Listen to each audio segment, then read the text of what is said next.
Bien, entramos en los 80 para que nadie extrañe en las grabaciones, acá presente la taza siempre que nos acompaña, la taza de Suteba.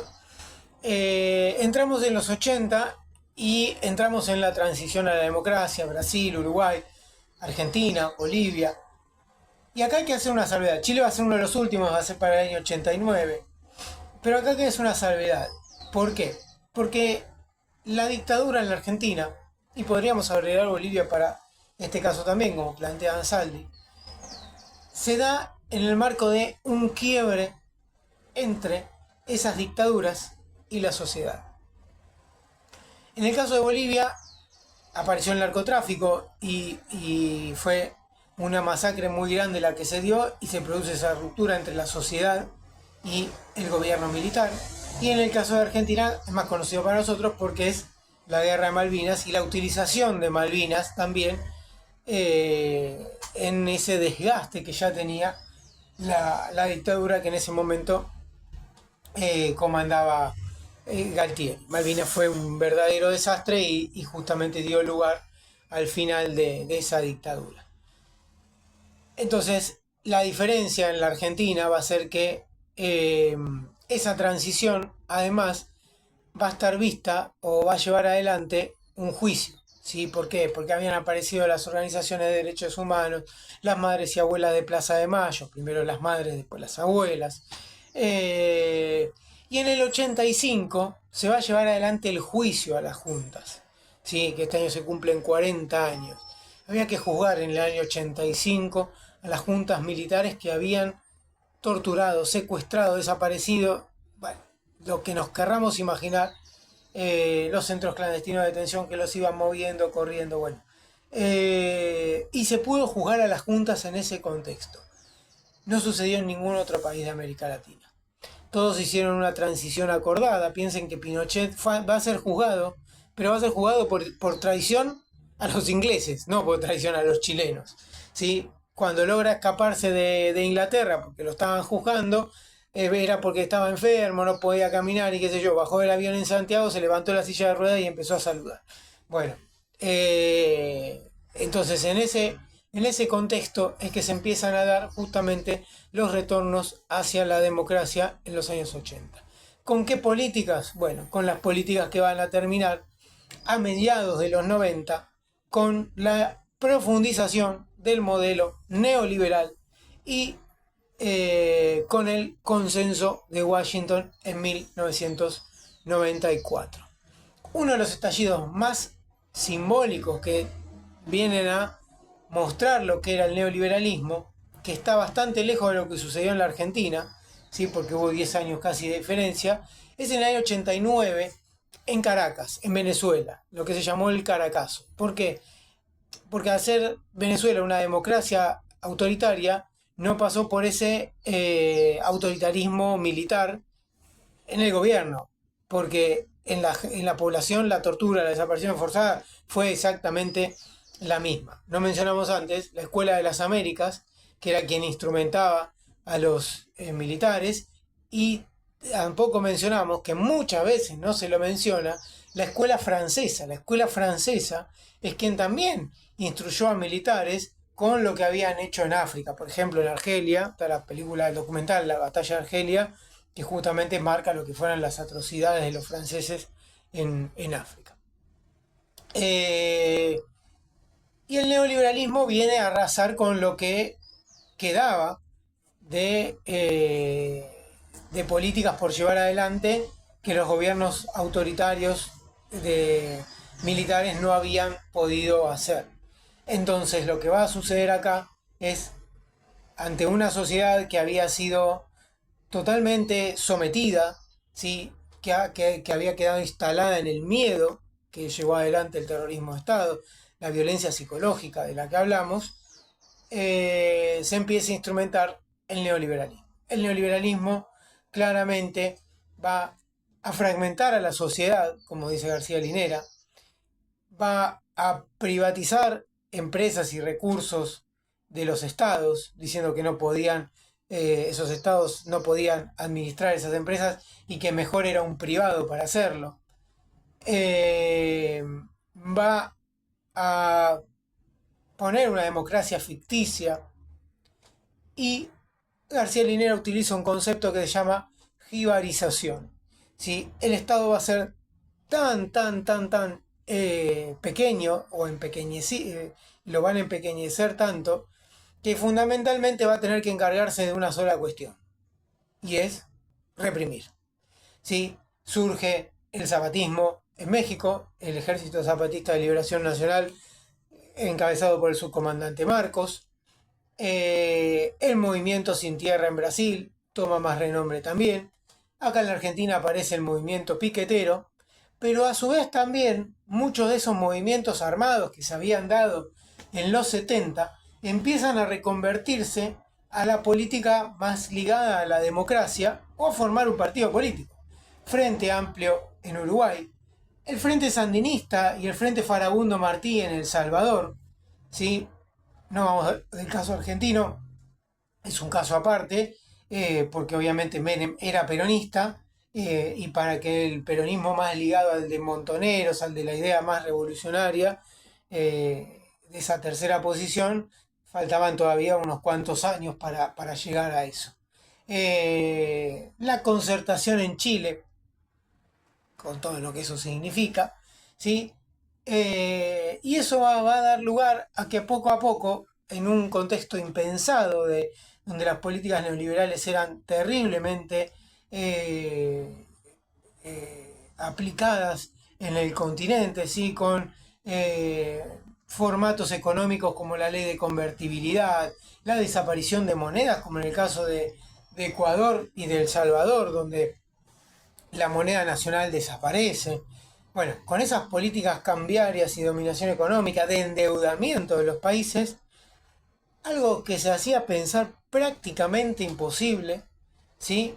En Venezuela, hacia fines de los 80, perdón, hacia fines de los 90, aparece un señor que se llamó Hugo Chávez. En realidad, a mediados de los 90, en el 94, intenta hacer un golpe de Estado con, digamos, los sectores más bajos del ejército.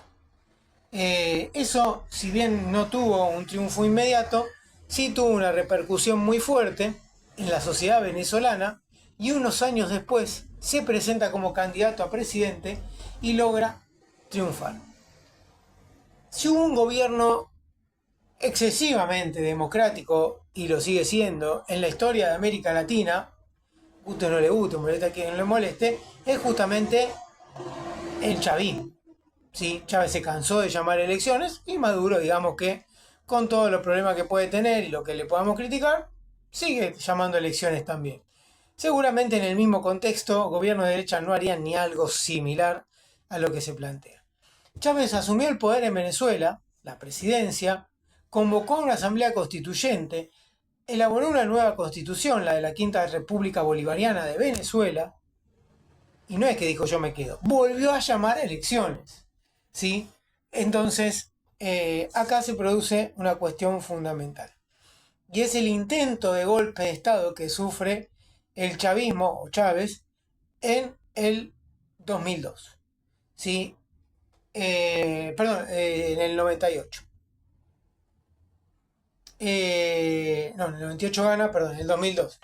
Entonces no anotar hace que la memoria a veces falle.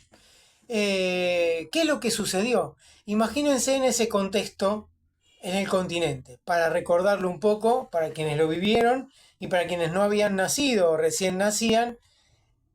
En la Argentina veníamos del 2001, 19 y 20 de diciembre del 2001, de la Rúa yéndose en helicóptero, estaba Duhalde, y estábamos a nada de lo que iba a ser la masacre de Puente Avellaneda.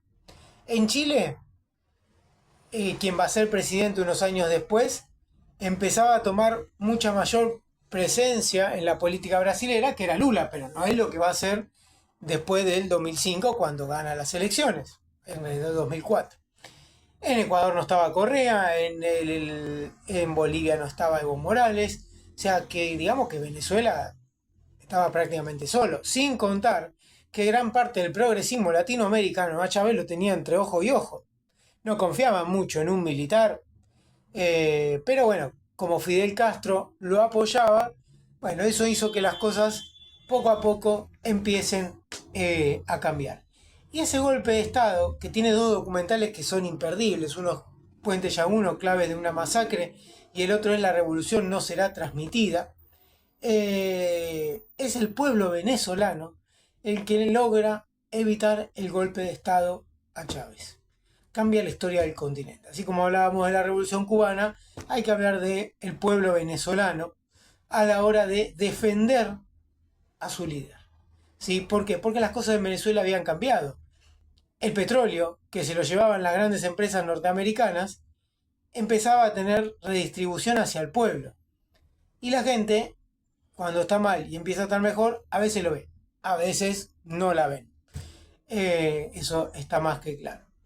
Tengamos en cuenta que socialmente en América Latina la clase media como tal en la mayoría de los países no es muy grande como sí lo es o lo era en este país. Y me adelanto un poco para no hacerlo tan extenso. En el año 2005 se iba a dar en Mar del Plata el ingreso de todos los países de América Latina, incluía Argentina, Chile y Brasil, al ALCA. ¿Sí?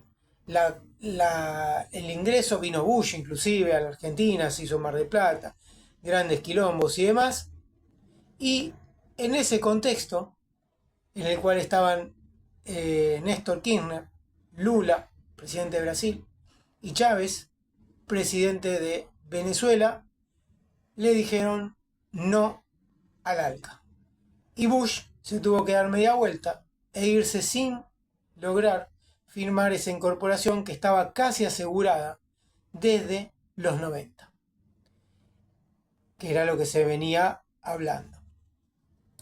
Ese momento tiene un momento emblemático, ¿sí?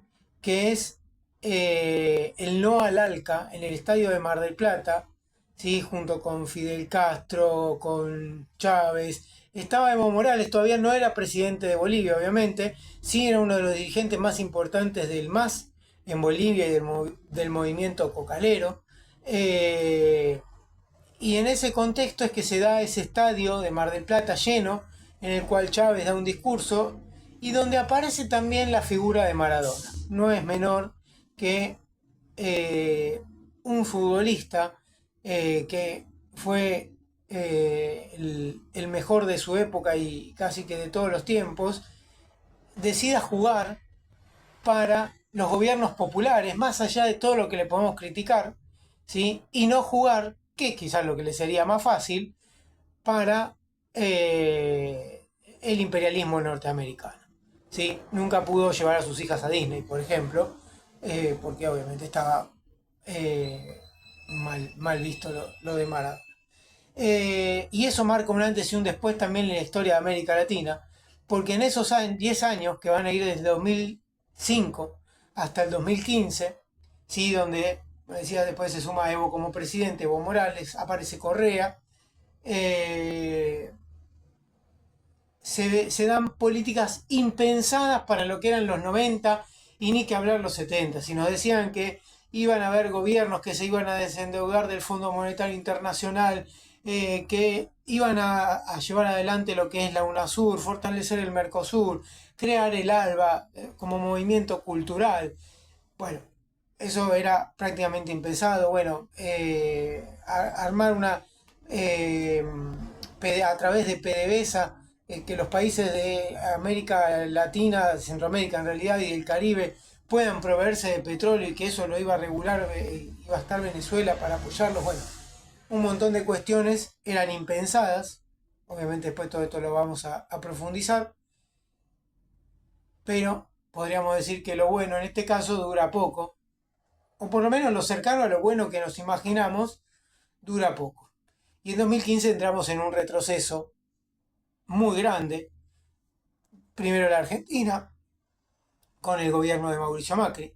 Después Brasil, con el golpe de Estado a Dilma Rousseff y la llegada de Bolsonaro. Piñera en Chile, el intento de golpe de Estado en Bolivia y todas las internas políticas que en eso devienen. Paraguay sigue siempre su rumbo conservador. Perú nunca termina de armar un gobierno. Llega el fin también del correísmo, lamentablemente en Ecuador, con una traición muy grande por parte de Lenín Moreno. Hay que sumarle el fallecimiento de Hugo Chávez en Venezuela y la transición a Maduro. Hay que sumarle el fallecimiento de Néstor Kirchner en la Argentina como emblemas. Fidel Castro también deja la política, digamos, internacional porque se enferma y después, lamentablemente, termina falleciendo. Igual ya ahí estamos hablando de otra edad. Y el escenario, lamentablemente, vuelve a cambiar. Vuelve a insertarse el Fondo Monetario Internacional. Vuelve a hablarse de las privatizaciones. Vuelve a hablarse de que el Estado es un déficit permanente y que el problema del gasto público y que los gobiernos populares. Hay un atisbo, digamos, de recuperar esa cuestión de gobiernos populares, pero no termina de consolidarse como se había dado unos años anteriores, hace unos años atrás. Y en el medio también hay que hablar de la pandemia, que en este tipo de gobiernos, una pandemia con lo que significa, es muy fuerte. Y después la historia continúa y veremos cómo sigue en estos días. Así que bueno, espero que a modo de síntesis les haya gustado estas dos partes de los videos y nos veremos en las próximas clases.